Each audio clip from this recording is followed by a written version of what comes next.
દહેગામમાં ગણપતિની મૂર્તિઓના વેપારીઓના રાફડા ફાટી નીકળ્યા। 25,000થી વધુ મૂર્તિઓની ખરીદી કરાઈ। આરજે રાઠોડ દહેગામમાં ગણપતિ ઉત્સવની પૂરજોશમાં તૈયારી થઈ રહી છે।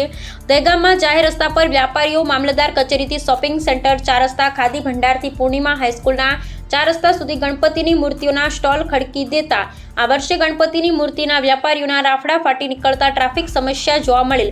દહેગામમાં ગણપતિની મૂર્તિના વ્યાપારીઓને ધૂમ મૂર્તિઓ વેચી છતાંય વ્યાપારીઓ ઉદાસીનતામાં જોવા મળેલા। આજે ભારતની આઝાદીના 79 વર્ષો બાદ એસટી, ચેસ્ટી અને ઓબીસી સમાજમાં જાગૃતિ આવી રહી છે।